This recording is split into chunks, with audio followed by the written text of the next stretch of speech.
Hello and welcome back to my channel.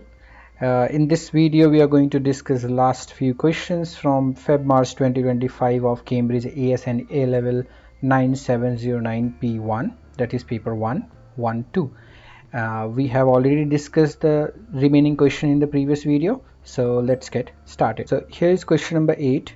A geometric progression is such that its second term is negative 120 and its sum to infinity is 160. Find the common ratio.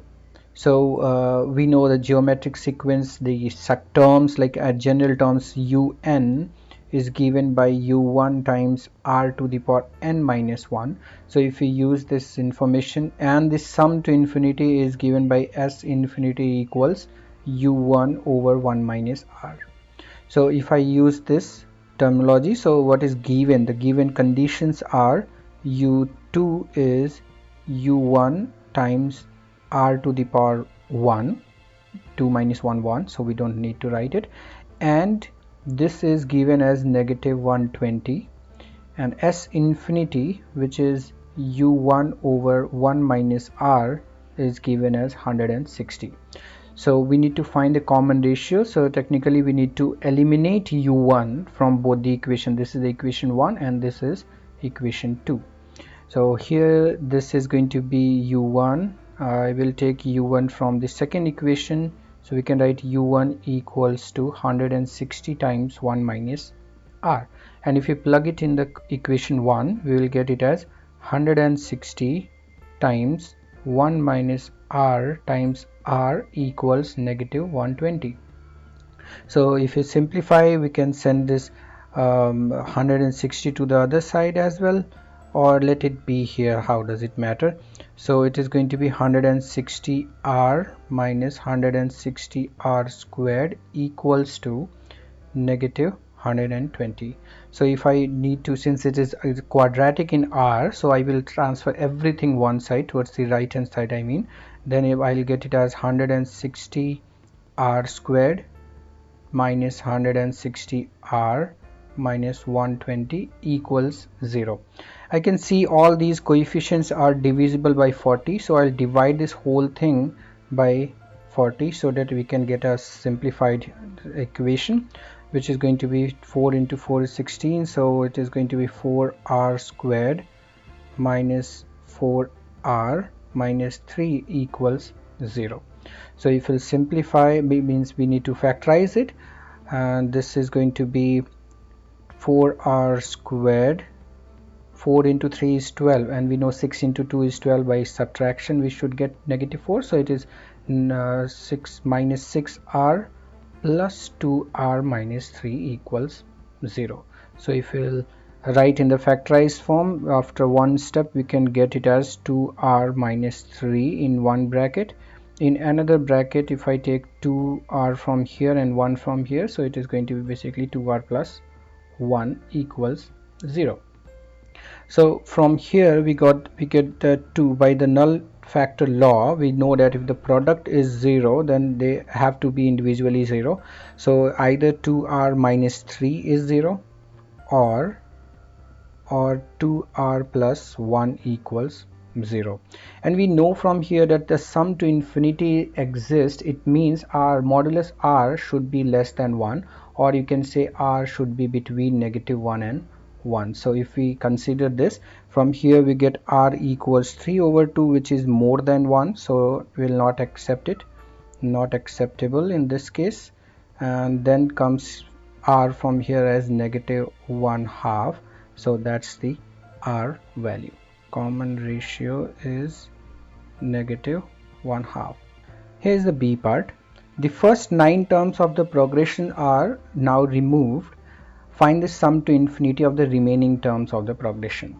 So if we look at it diagrammatically, it's like if you have a sequence like these are the terms, first term, second term, third term, and all. Let's say each box represents each term, and then so on till infinity. So we can see that if we add them all these terms, then we are going to get it as s infinity.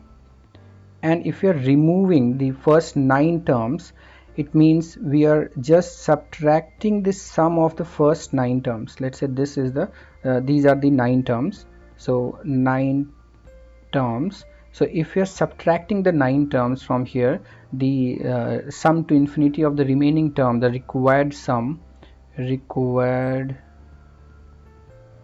would be s infinity, and we know that the sum of the first 9 terms is denoted by s9, so we just need to subtract s9 from s infinity, and that would be our answer. And from the previous part we got that r equals negative 1/2, and we also knew that u1, the second term u1r equals negative 120.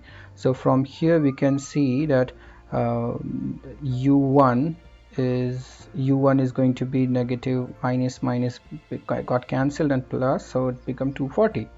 So u1 is 240 from the previous part.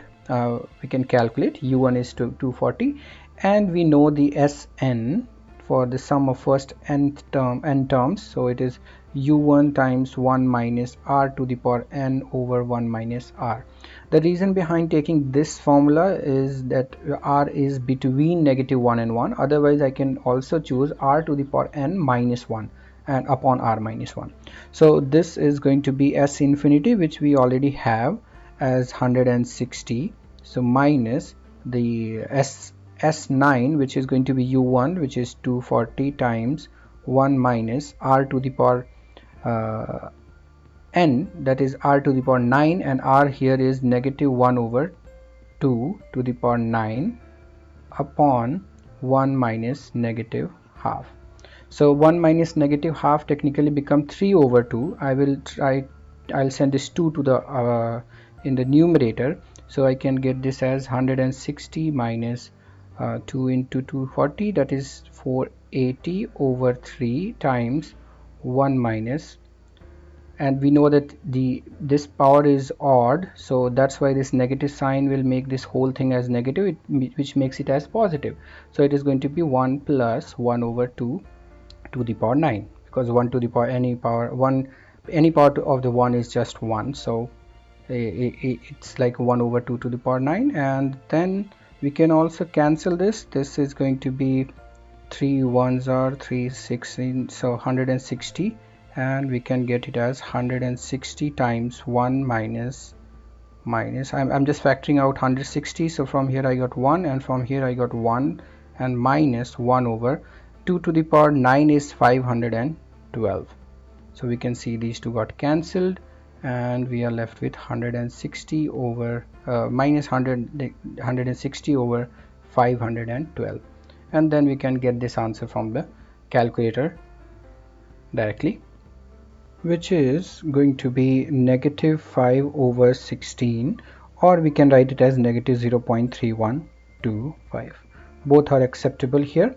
So that's the sum to infinity after removing the first 9 terms of the progression. I hope it is clear. Let's discuss the next question. Here's the question number 9. A curve is such that double derivative d2y over dx square is given as 6 over x to the power 4 minus 5 over x cubed. It is given that the curve has a stationary point at half comma 9.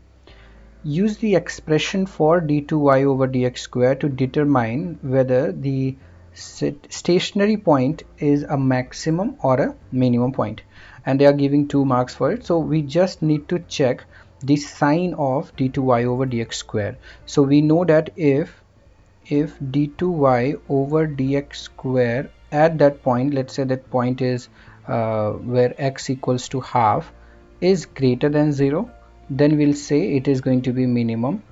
Or if d2y over dx squared is at x equals half is less than 0, means negative, then we call it as that point is going to be maximum point. So that's all we need to check for this question. So we already have d2y over dx square, and here the x value is half, so I'll just calculate d2y over dx square at x equals half.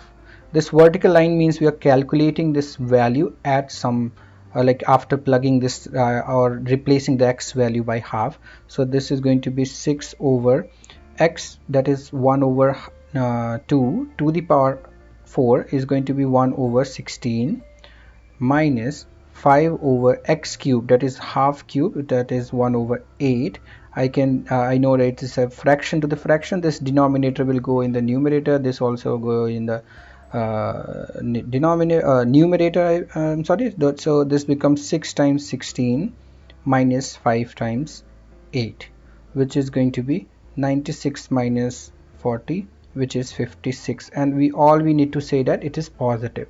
So this is greater than 0, hence the point 1 comma 1 half and comma 9 is a minimum point.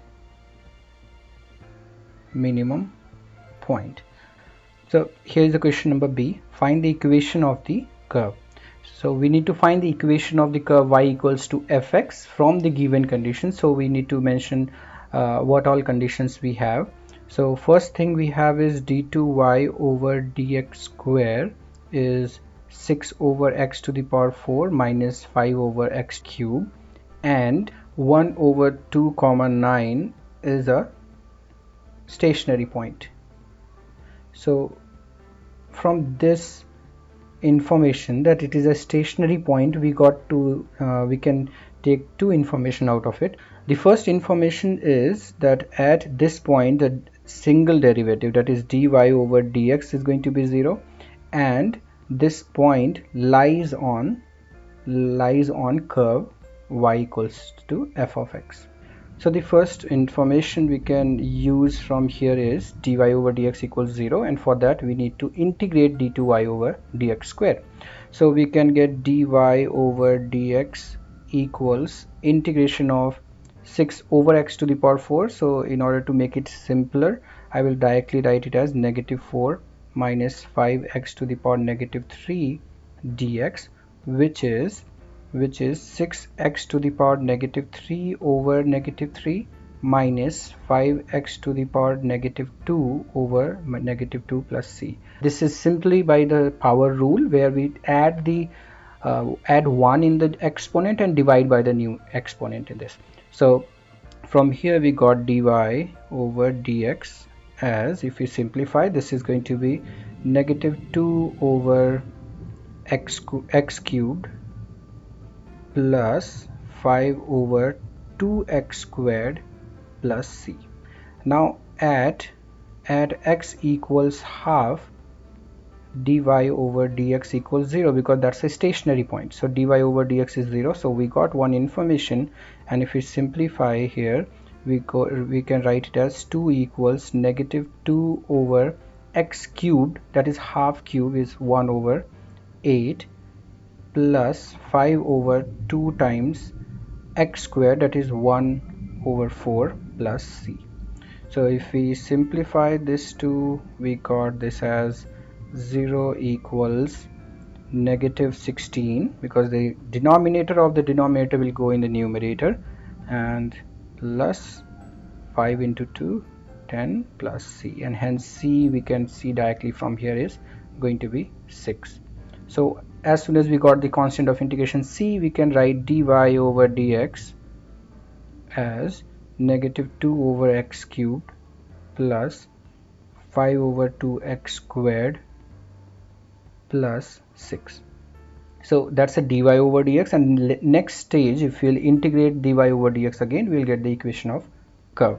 So from here we got y equals integration of negative 2x to the power negative 3 plus 5 over 2x to the power negative 2 plus 6 dx, which is negative 2x to the power negative 2 over negative 2 plus 5 over 2 times x to the power negative 1 over negative 1 plus 6x, and another constant of integration. I should not use c again because we have already used that, so I'm writing d.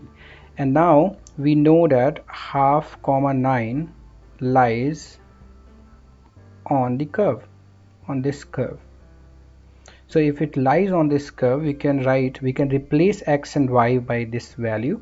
So I will write this thing as 9 equals, if we simplify this, so these two got cancelled out and this will become negative here, and we can send this x to the power -2 and -1 in the denominator, and it can be written as 1 over x squared minus 5 over 2x plus 6x plus t.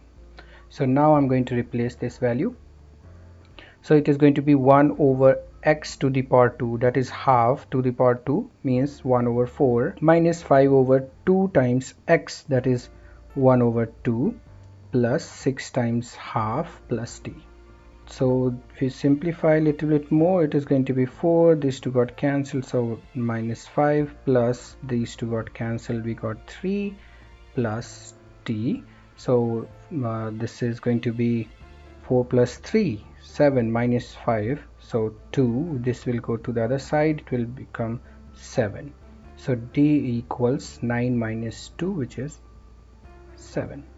And hence we got the equation of curve y equals 1 over x squared minus 5 over 2x plus 6x plus 7. I just replaced the d value from in this because that's the y. So that's the equation of curve. Here's the question number 10. The diagram shows the curve with equation y equals 4 times 3x plus 4 to the power half minus 2x minus 6, where for the values of x such that x is between 0 and 7 inclusive. Okay, so we got that p coordinates. So the tangent to the curve at the point P 7, 0 meets the y-axis at point Q. Okay, so this is the tangent, that's one information, and it is intersecting y-axis at this. Region A is bounded by the curve and the two axes. Region B is bounded by the curve, the line segment PQ and the y-axis. Okay, first part is find the area of the region A. So we know that this area is under the curve and like between the curves and the bounded by the curve and the axis, so we can simply integrate this curve from this point, and the good thing is we already have this point, the coordinates of this point P as 7. Otherwise we could have simply plugged this y equals to 0, we could have got 7.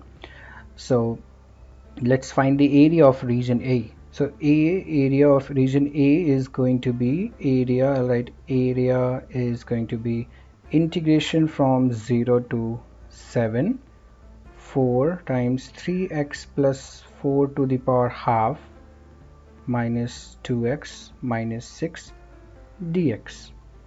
So we can see it is going to be simply the power rule of integration, and then definite integral will give we have the boundary, so it's not a big deal to do. So this area is going to be 4 times the integration of 3x plus 4. We know the area of ax plus b to the power n dx is given by ax plus b to the power n plus 1 over n plus 1, and we take the coefficient of x and divide by that. So if we use that, here we'll get 1 over 3 times 3x plus 4 to the power half plus 1 is 3 over 2, and if we divide by 3 over 2 here, we can see that it is going to be 9, and 2 can go in the numerator, minus 2x squared over 2 minus 6x. So we can simplify a little bit, and the boundaries are 0 to 7.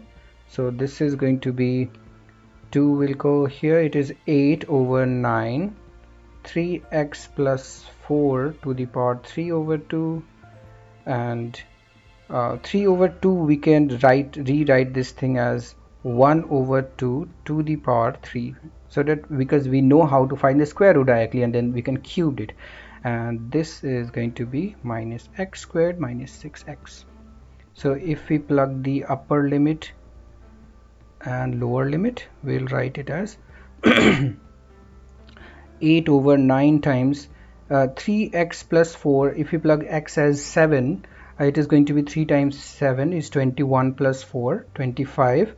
So we got it as 25 as a square root of 25 to the power 3 minus x squared, that is 49, minus 6 times 7 is 42. minus the lower limit 0. So it is going to be 8 over 9 times this is going to be 3 times 0, so 0 plus 4, square root of 4 and the whole square of it, whole cubed of it, and then minus 0 minus 0. So we are left with 25, root is 5, so 5 cube is 125. 8 over 9 times 125 minus 49 minus 42, 9 to 11, 44819, so it is going to be 91, minus square root of 4 is 2, so cube is 8, and technically this becomes 64 over 9. This is going to be 125 into 8 is 1000 over 9 minus 64 over 9 minus 91, and 1000 minus 64 is 936, 104, so 104 minus 91, that is 13. So the area is 13 square unit. So in the B part, find the area of region B. So I will see how to find the area of B, and then we'll calculate, because we have all the things given. So we can see how we form this total region by region A and the area of triangle, and if we want to find the region B, we'll just subtract the area of region A from the triangle and we get the region of area of region B. So from here we can see that this point, the coordinates of this points are 7, 0. So, and we know the equation of this curve also, that is y equals 4 times 3x plus 4 to the power half minus 2x minus 6, and we know that this line is a tangent at P. So now we are going to find the equation of tangent PQ. And then after just plugging the x value as 0, we get the coordinates of Q, and once we get the coordinates of Q, we will simply find the area of triangle by using the half into base into height, or even we can integrate between 0 and 7, that too. So but for that we need to find the equation of tangent at P, and we know tangent is a line, and the equation, the gradient of the tangent at a point is same as the gradient of the curve at that point, and for the gradient of the curve, gradient of the tangent, we need to find the gradient of curve, and we know that gradient of PQ is going to be same as dy over dx at x equals 7. So first of all we'll find dy over dx. From this it is going to be a chain rule, so 4 into half, that is 1 over 2, so 4 over 2 times 3x plus 4 to the power negative half multiplied by, because of the chain rule, multiplied by 3 minus 2, and we'll plug x equals 7 here. So we'll simplify, this is 2, so it is 6, and this is negative half, I'll send it in denominator, it will become root, because it's positive there, so 3x plus 4 minus 2 at x equals 7. So if you plug the x equals 7, this becomes 6 over 3 times 7, 21 plus 4, 25. Root of 25 is just 5 minus 2. Sorry, this is not plus, it is minus. So which makes it 5 into 2, 8 minus 6. So it is going to be negative 4 over 5. And hence we got the gradient of PQ and line PQ, and we have the points on the line, so equation directly we can write equation of PQ is going to be y minus y1, that is 0, equals m times, that is negative 4 over 5, x minus x1, that is 7. So from here we got y equals negative 4 over 5 x minus 7. So now at Q we know that x is going to be 0, so y is negative 4 over 5 times negative 7, which is positive 28 by 5, so it is 5.6, and that's the y coordinates of Q, or you can say that Q, the coordinates of Q are 0, 5.6, and hence we can find the area of triangle POQ. That's half into base, which is 7, into height, which is 5.6. We get 19.6, and hence the area of region B is going to be 19.6 minus area of A. Area of A is already there from the first part, that is 13. So it is going to be 19 minus 13 is 6. So this is 6.6 unit square. So I hope it is clear. That's the answer. Here's the question number 11. That's the last question of this paper. Functions f and g are defined for all real values of x by fx equals 4x squared minus c and gx equals 2x plus k, where c and k are positive constants. So that's one information we need to be careful with. So c and k are positive constants. It is given that g inverse of 3k plus 1 is c. Show that g of f of x, composition of g and f, is given as 8x squared minus k minus 1. So we can see clearly that there is no c here involved, but in the case of fx there was a c. It means we need to deal with this thing so that we can get the relation between c and k, and we can replace c with the terms of the k. So we'll start with this information, which is g inverse of 3k plus 1 is c. So for that we need to find the g inverse of this linear function. So we know the process, and that is, if we take gx as y, so it is y equals 2x plus k. Need to switch x and y, and it would become x equals to 2y plus k. And now we make the y as a subject, so we get y equals x minus k over 2, and that is g inverse of x. G inverse of x is x minus k over 2.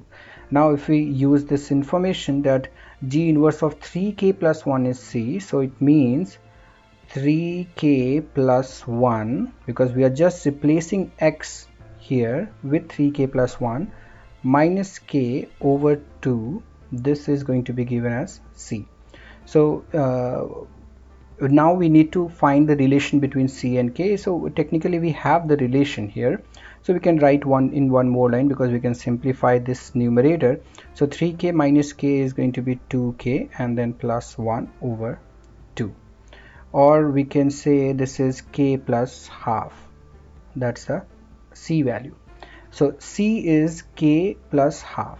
From here we got this, and when we start solving g of f of x from here, we can write g of f of x now become 4x squared minus c, and that is minus k minus half, because c, I have just replaced c by k plus half.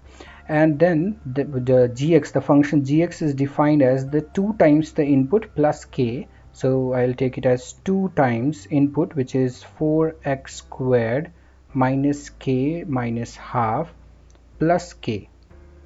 So we multiply this and we get it as 8x squared minus 2k minus 1, because when you multiply 2 with half it becomes just 1. So plus k, or we can write it as 8x squared minus 2k plus k become minus k minus 1, and that's the expression we need to show. So I hope it is clear. Let's discuss the next part.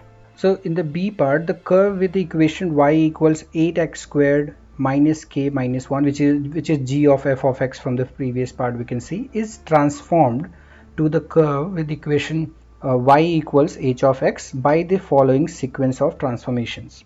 So first one is translation of 2 by 3, vector 2 by 3 we can say, and the second one is stretch in the y direction by the scale factor k, and reflection in the x-axis. So after all these 3 transformations we get the h of x, and the question is to find the expression for h of x in terms of x and k.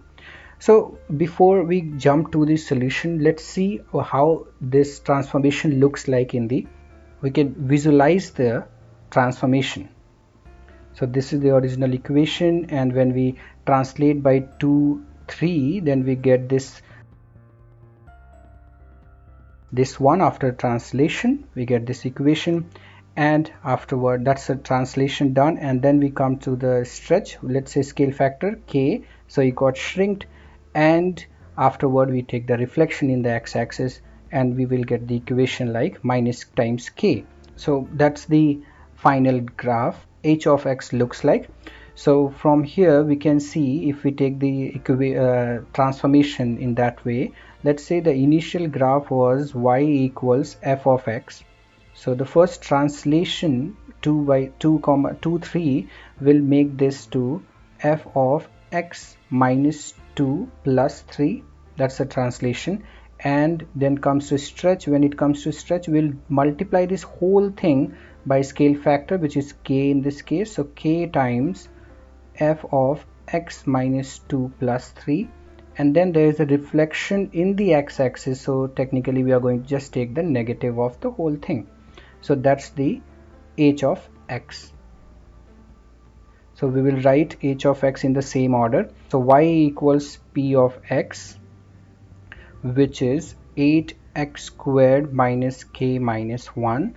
So if I use the translation to first one, so this will transform to p of x minus 2 plus 3, which is 8 of x minus 2 whole squared minus k minus 1 plus 3.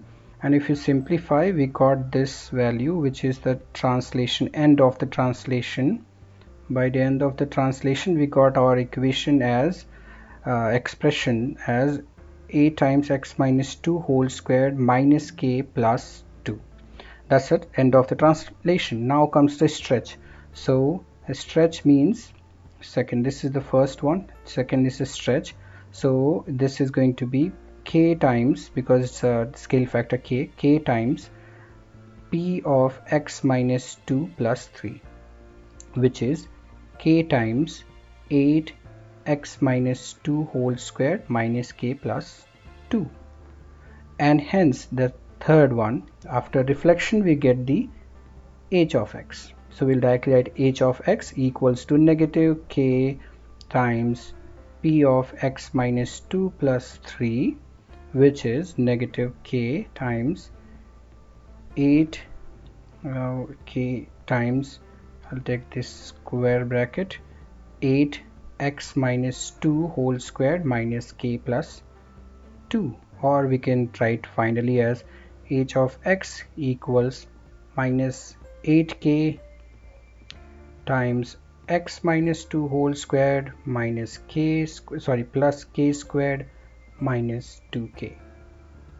So we can leave our answer here, or if we wish we can simplify this, but it's not required. It was not required to write these many steps. So you can directly say after translation we will get this equation. After stretch in the y direction with scale factor k, this we are going to get this equation, and when we reflect in x-axis we'll directly get this equation, and finally we can write like this. So we don't have to write all these things. This is just for the understanding. So here's the C part. The range of h is given by h of x is less than or equals to 15. So from here it is clear that from the previous part we got h of x as negative 8k times x minus 2 whole squared plus k squared minus 2k. So from here we also know that k is going to be positive value. So if k is going to be positive value, the graph of this h of x would be cap shape. Means the vertex we are going to get is going to be the maximum point. And this makes it clear from here that h of x is less than or equals to 15. And we know from here the vertex, from the graph we see the coordinates of the vertex are 2 comma k squared minus 2k. That's the vertex. And from here we know that the h of x is less than or equals to 15, means it says that k square minus 2k is less than or equals to 15. Or we can simplify, because we are finding the value of k here, so we can directly take it as 15 to get the value of k. then it is going to be a quadratic inequality, which is quadratic equality we can solve. K squared minus 2k equals to, or minus 15 equals to 0. So if we factorize it, it is going to be k minus 5 into 3, so k minus 5 and k plus 3 equals 0. So from here we got k equals 5 or k equals negative 3. So if we take the quadratic inequality here, so we know that the graph will look like this, and we got two values. One is negative 3, another is 5 here, and the value when it is less than 0 means we need to find any value between this. So k is going to be between negative 3 and k, but they ask for this value of c and k, and we know that we are going to, the range of h is exactly less than or equals to 15. Then we have to take k equals to 5 from here. So k is going to be 5, and from the first part we know that c is k plus half, so it is going to be 5 plus half, 11 over 2. So c is 11 over 2. I hope it is clear, and that's it for this video. Let's meet in the next video with the next thing. Till then, thank you so much.